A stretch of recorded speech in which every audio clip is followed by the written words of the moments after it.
Welcome to the channel of KV Rajkar. In this video, we will discuss a poem of class 5th, and the name of the poem is Class Discussion. Before starting the poem, I will tell you the meaning of class discussion. Class discussion क्या होता है? To talk in a group, किसी भी एक group में किसी particular topic को लेकर बात करना, ठीक है. That is called class discussion. So इस पोएम में एक सेंटर कैरेक्टर है जिसका नाम है जेन.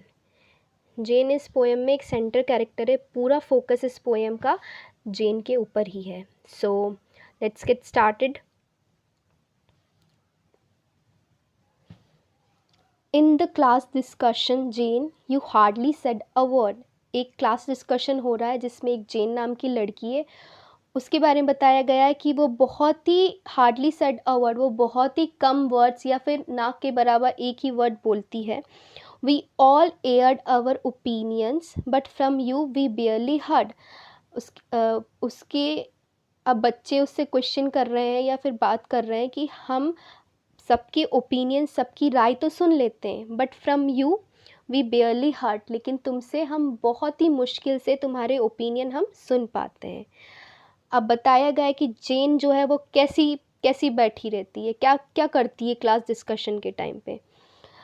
You set and stared in silence surrounded by the chatter. कि तुम सिर्फ बैठी रहती हो.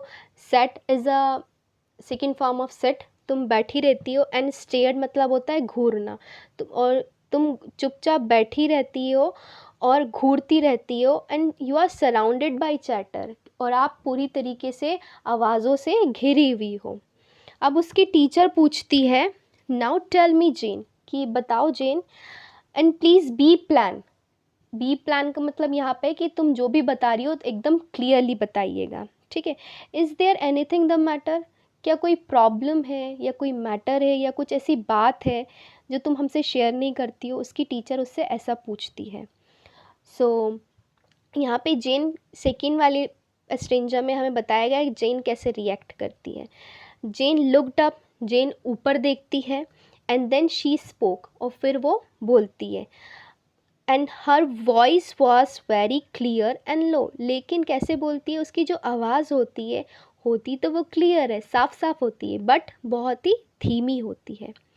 अब उसकी टीचर को वो क्या जवाब देती है, there are many people in this world who are rather quiet you know. अब उसकी टीचर को बोलती है कि इस दुनिया में बहुत से लोग ऐसे हैं जिनको चुप रहना ज़्यादा पसंद होता है. एज़ यू नो, जैसा कि आप जानती हैं. एंड ये पोएम लिखी किसने है, who is the poet of this poem. ये लिखी है हमारी गैरविस फिन ने. And do you know that what will be the moral of the story, sorry poem. इसका मोरल क्या हो सकता है. इसका मोरल ये हो सकता है कि कुछ बच्चे, ऐसा ज़रूरी नहीं है कि जो चुप रहते हैं बच्चे, डजेंट मीन दैट कि उनको कुछ आता नहीं है. लेकिन कुछ बच्चे ऐसे होते हैं जो बाय नेचर ही हमारे क्वाइट होते हैं, चुप होते हैं. So this poem is all about that. Thank you so much.